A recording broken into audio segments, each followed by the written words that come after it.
Good evening, people. Good evening. It is the only coaching show in the county, the Titusville coaching show, and it is Wednesday. So y'all know what we do on Wednesdays.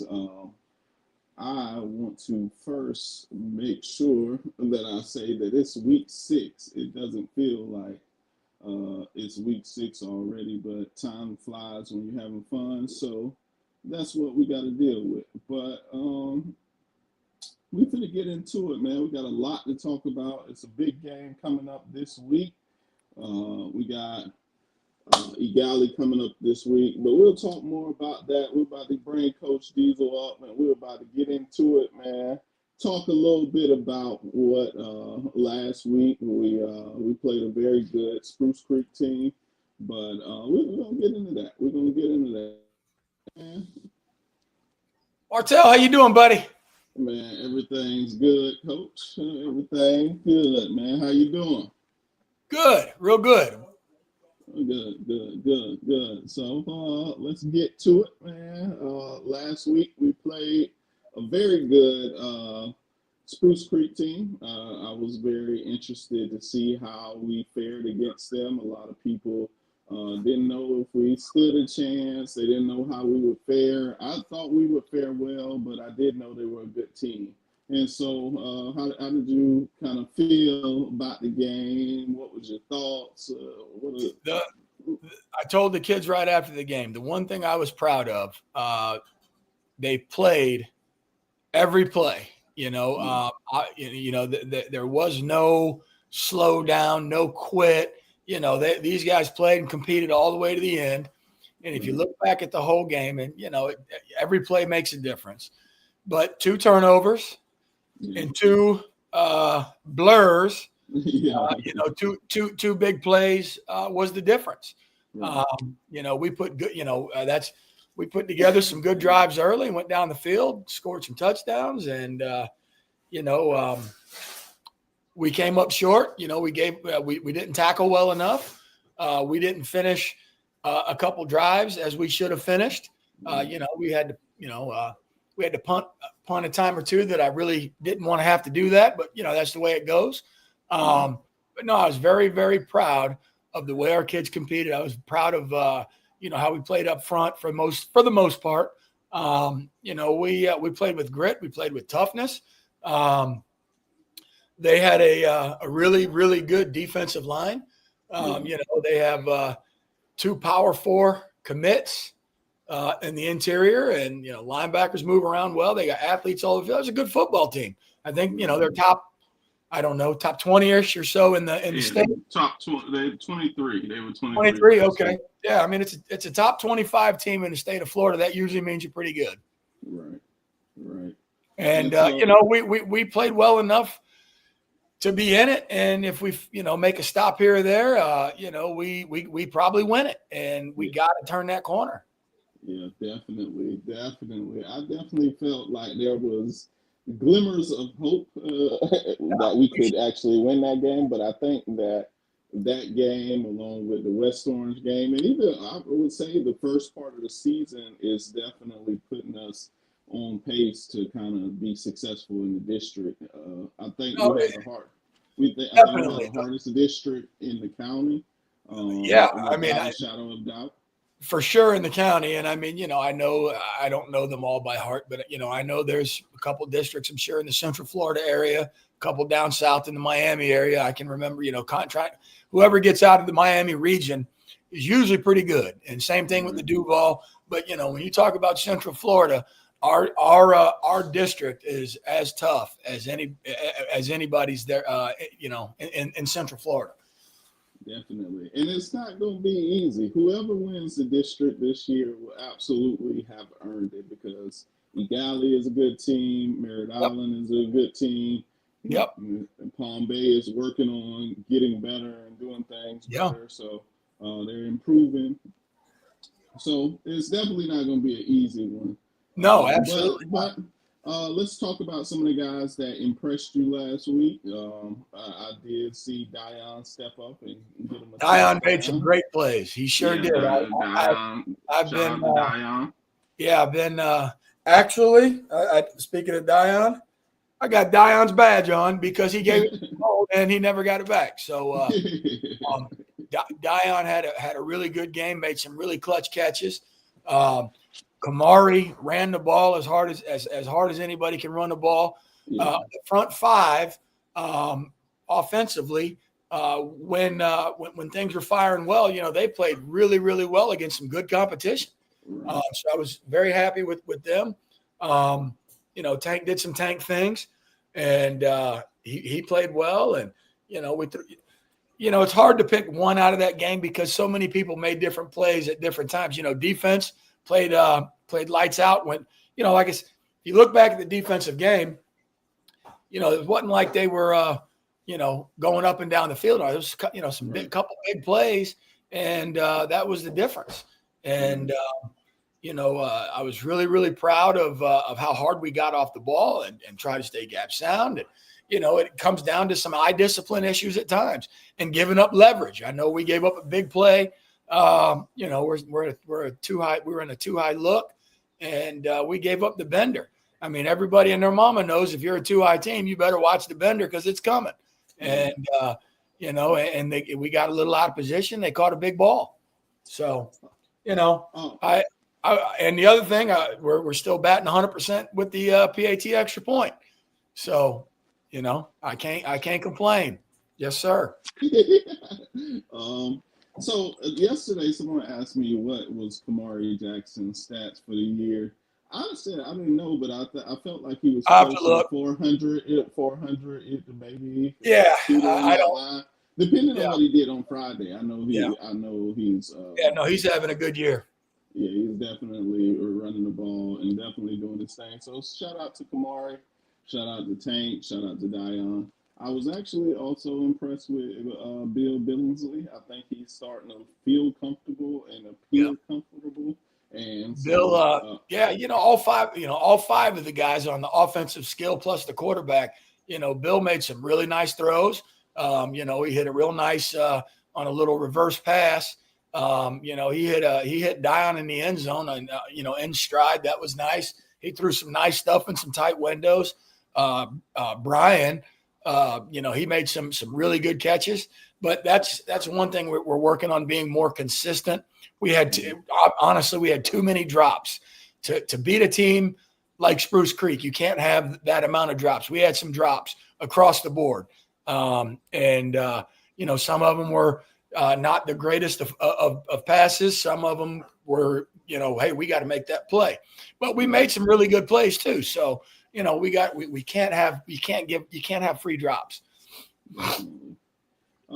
So let's shift gears a little bit.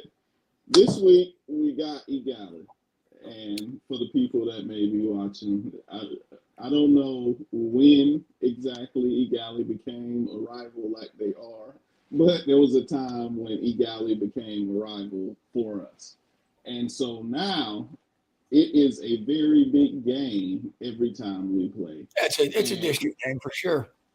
Yeah, and last year we got them. We were able to play them twice, and the second time we played them in the playoffs, and we went home sad. A lot of us. I talked a lot of trash that week, so I have been using a reverse psychology tactic and not saying anything about the game this week. I didn't see. I saw that one. I think I saw that one I think I did watch it on film. I was at the first meeting of Eau Gallie, Titusville. I was at that game. I guess we were on a bye week, and obviously my brother was coaching, and went down to cheer on the boys from the Ville. And that was a defensive game to say the least. I remember that. Titusville got inside the 5, I think, twice, and fumbled one, and then we had a bad snap on another one, or wasn't ready, whatever it was. They certainly were in position to win the game and didn't get it done. But that's the way it goes. And here we are. We're back week 6 district week, week 6 district week, and you got to try to win those district games. District week. Eau Gallie was able to upset Cocoa last week. They were able to go to Cocoa and get a win. They played extremely well. I was quite impressed with the young guy, Xavier Corbin, and I was definitely impressed with Larice and how he was able to manage playing both sides of the ball. I Yeah. definitely don't think that's an easy thing to do. Mm-mm. But nevertheless, as a result, they're on a high horse. We got to go in there and we got to play them. We definitely got to play Titusville ball. What are some things that kind of impressed you in your film watching of Eau Gallie and preparation? Yeah. Well, obviously their offensive game plan, and it's no secret. I mean, everybody's watched them. Their offensive game plan probably is not what they thought it was going to be coming into the season, Yeah. with that early injury to the original starting quarterback. But I think they've done a really good job of what they got and putting together game plans to. To use their tools to maximize their ability. They've done a good job with that. The Larice kid, he number 11. Yeah. He's a real player, and Yeah. you got to respect those guys. And I think they've done a good job of getting him in situations for him to have success. So game planning wise, I think they're going to have a good game plan. They did a good job the last couple of weeks. He's a tough kid, and he's got some good weapons around him to help him, reduce the load per se. Yeah. Spread the ball around a little bit and let some other guys get some touches. No, they're a good team. I think through watching the Coco film, Coco certainly didn't do themselves any favors, and that's the game of football. That's why you play the game. I believe they had 4 meaningful turnovers, and they had the one right at the very end. So 5 turnovers total, I Yeah. believe. It's hard to beat anybody, and we were guilty ourselves against West Orange. I told my kids the same thing. I said, guys, we would have a hard time lining up against the Terrier 12U in winning a game when you give the other team 4 or 5 possessions in the turnover margin. It's just Right. tough. And then when you get a team like Eau Gallie that can hold the ball and ground and pound and eat some clock, that really makes for a tough time. And I thought they played well against Coco. So, they're a good team. And preparation wise, we feel like we prepared as good as we can. And now we just got to go execute and play. Definitely. So what has been your message to the guys this week? I know sometimes when you have a loss, especially so close like that, when others counted you out, but you still found a way to be competitive. What is the message to the guys in preparation for this week that just in Yeah, no, yeah. I think that's great. I think one of the biggest things is taking, obviously, there's no moral victory, right? Right. But you can learn, and we learned that against really good football teams, we can play good football too.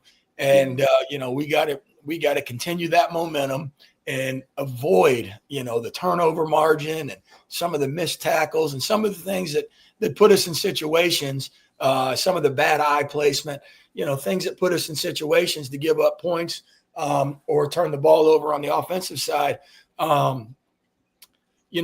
Using the momentum of what you did good the week previous and roll it into the next week. I've never been a guy to get caught up in the hoopla of who you're playing. Listen, I mean, really, you can ask the guys. We're nameless, faceless opponent. It all comes down to execution. All the rah-rah, all the dance videos and all the edits and cuts and all the stuff that the kids are in, that's never won a football game in the history of the game of football. It comes down to spotting the ball, doing your job, and doing it enough times to be successful at the end of the game. And that's what we're focused on. I don't think I've asked you this on the show, but I think it matters. What would be some keys to victory for Friday? What are some things you feel like you have to absolutely do well that will lead to success? Turnover margin, everybody knows that one. If they're, if I don't care who you're playing, but if that other team is +2, it's not looking good. +3, it's pretty much, statistically, I think it's 17%. If the turnover margin's +3, that the team that's +3 wins the game, just slightly over 80% of the time. So, turnover margin obviously is big. Limit missed tackles, limit missed tackles. Win in the special teams. That's all the hidden yardage they talk about. Win that middle 8. Finish the half and come out after half. Try to win. Try to win in that middle 8. I think offensively is on the offensive side is in both sides, limit explosive plays and have some explosive plays. Explosive plays. They do a lot for momentum. Momentum is, that's I think, because you really can't track a stat called momentum, but momentum's real, and explosive plays lead to momentum, and momentum is usually a pretty good thing. So, I'd say that's kind of it. But yeah, you can't turn the ball over. You got to limit explosive plays, and you need to try to get a few explosive plays yourself, and special teams. I believe. And I'm going a little bit from memory here, but last year, I believe, correct me if I'm wrong, the only touch, maybe it wasn't regulation. Did it go over? Anyway, I know a very important touchdown came off of a blocked field goal. Yeah, that was early in the first quarter. For the distance. And I think that ended up the distance, being the difference in the game. So, you got to play well on special teams. I mean, everybody says that, but last year's game, regular season game between the two teams, that was the difference. So let me ask you, you're going into district play this Friday. You got a big opponent. How do you feel? Is there any feelings that are opposite of what you might have felt in your first game? Or are you just as excited as the first game? How do you feel about that? Because I feel like district play is a different part of the season. This is where the bread and butter is. These are the money games. Yep, this is in defense. I talk about money down, third down. You got to win it, get off the field. That's another thing. Revisiting third down efficiency. You can't let this. You can't let a team, especially it's going to run the ball, their fair share. You can't let them stay on the field, and eat clock and move the chains on third down. So third down is going to be important. But fast forwarding to what we were just talking about, feeling wise, of course, district week, it's puts a little pep in your step, and it's a game that's very important, no doubt. But as much as they are very important, it still comes back to nameless, faceless, execute. Doesn't matter, So we just got to try to execute, and we've had a good week of practice, so we're feeling pretty good, physically. A lot of our guys are starting to feel better, and cleaning up some of them little nicks and bumps, because it was a real physical game last Friday, and I expect no less this week. It's going to be a real physical game, and we turned the corner, and guys are got some pep back in their step. We're feeling good. So, back to the feeling, we did talk about district game. This is the point in the season where that new car smell, it's wore off. That big game, the home opener, the first game, this is our team for the 2025 year. All that stuff's, that's in the past. We are now what they, this is where people talk about, we're in the grind. We are in the grind right now. We're mid-season. We're in the trenches. Now's the time of the year where every team is managing injuries, managing kids, how much they can go, so, right now it's not, and it's still fun. I enjoy showing up every day, but the new car smell is gone, and now you're making payments. Okay. I definitely appreciate that. So our district, from what people have been saying, is they've been saying that our district has the potential to put three different teams into the playoffs this year, and we really have to. I think it's about who wins the most, potentially the seeding.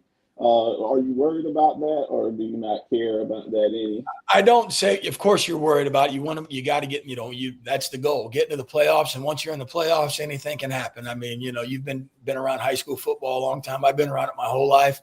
I've seen some crazy stuff happen, in playoffs time.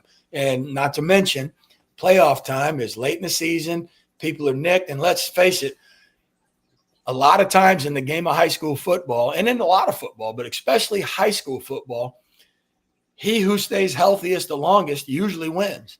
And, that was when I was at Cocoa, that was one of the things that we were really fortunate about. We didn't have, had no two-way players, and we practiced and remained very healthy for all my 5 years there. And that really paid off down the stretch. And that's how, we practice very smart, and we don't get guys banged up, and we get a lot of treatment, to help these kids bounce back. But that being said, looking at the big picture, and I do believe I'm correct when I say 3 teams from the district made the playoffs last year. Yeah. Correct? And it seems like it's happened over the course of time. Three teams have made it. Yeah. So back, and I'm going back to my previous tenure at Titusville. The district at that time was Titusville, Merritt Island, Palm Bay, Satellite, Titusville, Merritt Island, Palm Bay, Satellite. I feel like I'm missing one. Maybe not. Rockledge. Rockledge was in there as well. Okay. And at that time, the 3 best teams were Titusville, Palm Bay, and Merritt Island. And it was the top 2 teams went from the district. And we ended up beating Palm Bay at Palm Bay in 2014 to get a playoff berth. Now the way they do it, I mean, maybe mathematically all teams could make it. What is it, 14, 15 teams in a deal? Yeah, it's like 16, I think. 16 teams, 16. Okay. 16 teams, and I guess maybe mathematically, I mean, maybe not, because you'd not, somebody would have to. I don't know. I don't know. But right now, our focus really can't be on, who's in and who's out. We got to worry about, Friday night and trying to get things done. But you're right. It does happen where I've heard a couple examples of 3 teams showing up from a district, and obviously Titusville is one of those that have done that. And that's the current format. Who knows what will be next year? Will it be suburban metro? Will they remain what they got? Who knows what will happen? But that's what we got right now, and we're going to play and try to do all we can do to, break into the playoffs and make a run. Well, Coach, I know that we're going to handle business on Friday, and I know that you are going to have the guys prepared for Friday. I don't have any worries in that area. I am excited. Like I said, I have made sure that I am not giving any bulletin board material this time, because it's hard. It's a very hard task, but I'm making sure that I don't give any bulletin board material. And just, I know the guys will be prepared, and I know it'll be a great game on Friday. No, they're ready to go. I wish you the best of luck. Thank you. Coach Tay Hickson about to come up. So, hey, before you go, did you start with it? Did I miss it? Did you talk about the Little Terriers? Yeah, I have not talked about the Little Terriers yet. I'll hang tight. All right, sounds good. Yeah, man. So I didn't want to miss it if you'd already said. I didn't even have a person. I was thinking Jordan Smith from the Team U team, giving him the play of the game. But if you have somebody else, we can definitely do it. I'm gonna rock with your vote. I was just, it's your show. You call. I think that Jordan Stevens, that's his name, not Jordan Smith. Jordan Stevens from the Team U Terriers will be the player of the week. We'll make sure that as you know, my nephew plays on that team. That's a tough little team they got. Yeah, they're gonna be all right. They are. They're doing good. They are definitely that's a tough team. They do a good job. Yeah, Coach, I think if they stick together. Coach Kojak got the boys playing tough down there, man. Yeah, definitely. Shout out to the Team U Terriers and all of the coaching staff over there. Yeah, definitely. So, Coach, I'm going to bring them up, and we'll have you back in a second. No problem. Hey, appreciate it. All right. Yeah, so I have been doing my due diligence to make sure that we spotlight all of the Titusville coaches, the coaching staff that assist in making sure this whole operation goes how it's supposed to go. So we have already been able to talk with Coach TJ. Of course, we were able to talk with Coach Fitz as well. But now we have another young and up and coming guy. His name is Coach Tay Hickson. And we are making sure that we spotlight him. He's a D-line coach. And we're going to learn a little bit more about Coach Tay. What's up, man? I can't hear you. I can't hear none, bro. You can't hear me? No, I can't hear you. Oh well, I can hear you. You just gotta talk. My mic on and everything. You mean come back out and come back in? Try to come back like I don't know. Try that. See if something will work. It might be my headphones actually.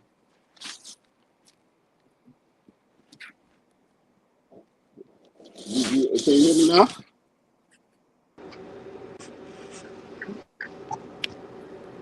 Can you hear me? you can hear me? Yeah, I hear you. Yeah, I cut the headphones off. I hear you though. But anyway, uh, let's see how you go. You could come back in. You could go. Let's try that. We're trying to get this technical difficulty right. Y'all let me know if y'all can hear me, man. I don't know if y'all can hear me. I had my other headphones and it just didn't work out how I thought it was gonna work out. But you know, it be like that sometimes. So we're gonna see if we can get it going. But like I said, we're trying to introduce Coach Tay Hickson. He's a young, up and coming coach in the county. We are going to let me see if we can add him back. Can you hear me now?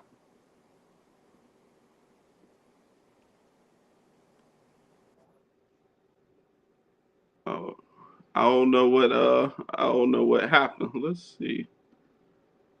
Let me see. I don't know. Can you hear it now? Can't hear you. You still can't hear me. I could hear you when you was with Coach Matt. Oh, okay. But I'm talking to you.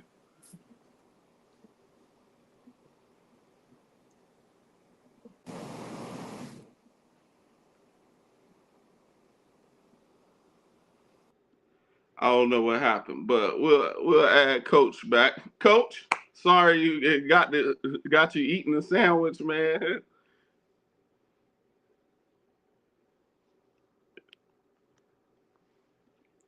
But yeah, so we had some technical difficulties, but we'll get past that.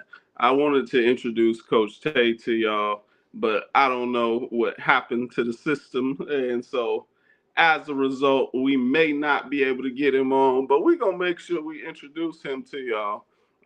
He came to the Ville over the summer, and he has really been assisting and helping with Coach TJ and Coach Ian and Coach Fitz, and really been doing a great job with those with those young guys up front, those big hogs up front on the D line. I do believe wholeheartedly that we have one of the best D lines in the county. I won't go on record to say that it's the best because I know how people feel sometimes, but I do believe we have a very good D line, and just watching those young guys grow week to week has been very impressive. I've been very impressed with Bill Jefferson, Jamarion Bookhart, and McCullough. Just a few guys that have really stepped up big. Also, another guy that I think is one of the most underrated pieces of the Titusville team,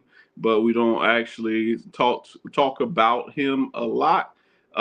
is Nate Mosley. I think Nate has been stepping up big for Titusville over the course of the season. Definitely, he's been stepping up, but I definitely also think that he has been really doing a great job just filling in where we had need for him.